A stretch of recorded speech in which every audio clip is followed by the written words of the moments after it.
Falar de notícia internacional, o Departamento de Estado dos Estados Unidos publicou nesta terça-feira um vídeo sobre a doutrina Monroe e afirmou que a dominância norte-americana no hemisfério ocidental nunca mais será questionada. Apresentada por Kevin Marino Cabreira, embaixador dos Estados Unidos no Panamá, a produção retoma a origem na doutrina apresentada pelo então presidente James Monroe ao Congresso americano lá em 1823. Naquele período, a política americana se opunha a novas tentativas de colonização ou a ampliação de influências de potências europeias sobre países das Américas. A divulgação ocorre em um momento de aumento das tensões entre Washington e governos da região como o Brasil e também um dia depois que a China acabou pedindo para participar das consultas abertas pelo Brasil na Organização Mundial do Comércio contra as tarifas impostas pelos Estados Unidos. O novo posicionamento de Washington reacende o debate sobre a influência americana no continente e sobre os limites da atuação de outras potências no hemisfério ocidental. Para a gente falar sobre isso e sobre essa história de soberania, né, que a gente tanto fala agora aqui no Brasil, nós recebemos o professor de Relações Internacionais, Alexandre Pires. Professor, muito boa tarde, seja bem-vindo ao nosso programa. A palavra de ordem aqui no país agora, principalmente pelo presidente Lula, é a soberania nacional, né? Visto que o presidente Donald Trump vem dando muitos pitacos aqui no nosso país, do que diz respeito ao PIX até o que diz respeito às eleições. O que a gente pode esperar? De fato, há necessidade de termos medo ou receio de algum tipo de participação ou intervenção de Donald Trump no nosso país? Olá, bom dia, Neila. Nós temos uma situação muito peculiar, né? Ou seja, por enquanto é uma política de governo. O governo anterior americano tinha uma política diferente, mas eu acho que é uma questão talvez irreversível, né? Os Estados Unidos têm se sentido ali pressionados, né, pela China. Ou seja, a China teve uma voracidade muito grande na África e na América Latina como um todo. E isso tem feito com que os Estados Unidos reajam à altura. E a grande questão é que, tanto para o Partido Democrata, que é a oposição ao Trump, quanto ao Partido Republicano, que é o partido dele, há um consenso de que a China é o grande adversário geopolítico e, como se diz hoje em dia, geoeconômico. E a América Latina se torna uma questão importante por causa das riquezas naturais, mercado consumidor, população, né, ligação entre o Pacífico e o Atlântico, ou seja, N questões que os Estados Unidos, eu acho que agora vão começar a, digamos, se debruçar com mais atenção. Bom, eleições, já que estamos em ano eleitoral, as eleições também devem ser uma preocupação. Há algum motivo para se preocupar com uma intervenção ou dos Estados Unidos ou de qualquer país que seja aqui no país?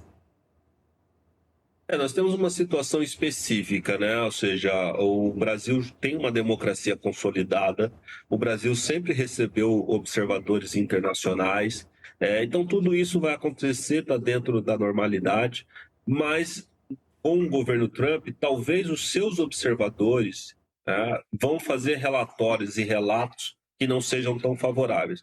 A grande preocupação hoje é que talvez um presidente eleito, e caso os Estados Unidos não o considerem eleito legitimamente, né, esse presidente pode não ser reconhecido como chefe de Estado, né, ou seja, como chefe de Estado brasileiro, como aconteceu, né, com o Maduro, né, já havia acontecido antes com outros presidentes, e isso permite que os Estados Unidos possam fazer algum tipo de ação contra essa pessoa, ainda que não seja diretamente ligado ali a uma invasão do nosso território. Pode ser que esse presidente não reconhecido, quando vá para um outro país, pode ser que ele seja objeto ali de alguma ação americana. Essa é a grande preocupação, ou seja, se o Brasil não convencer os americanos de que as eleições foram livres e justas, né, os americanos vão reconhecer o nosso novo chefe de Estado?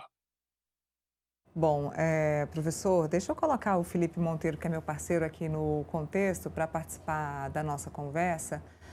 Felipe, tem alguma pergunta para o professor Alexandre? Alexandre, boa tarde. Alexandre, você falou aqui sobre a questão, né, dos Estados Unidos reeditarem, né, de certa forma, a doutrina Monroe, né? Como é que você acha que o governo brasileiro tem lidado bem com essa questão dos Estados Unidos?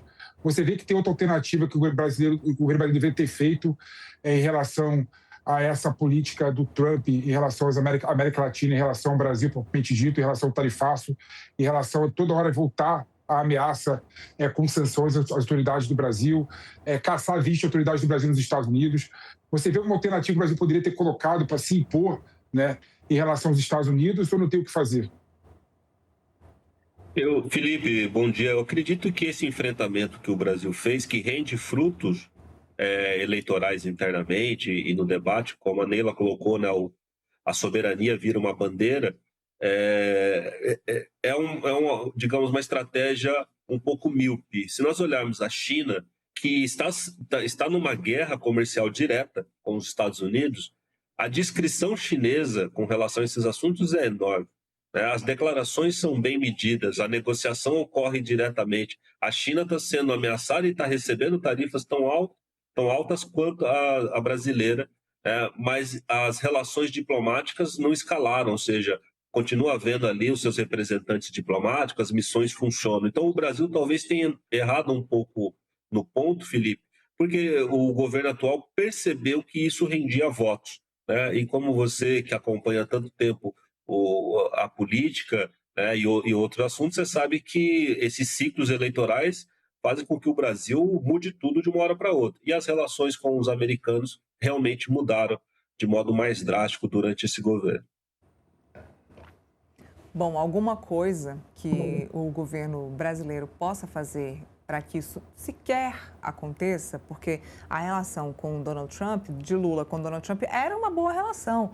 Da noite para o dia, o jogo virou, a família Bolsonaro resolveu se reunir com Donald Trump. Donald Trump agora, me parece, não está mais do lado de Lula, mas há alguma coisa que a diplomacia possa fazer antes mesmo das eleições?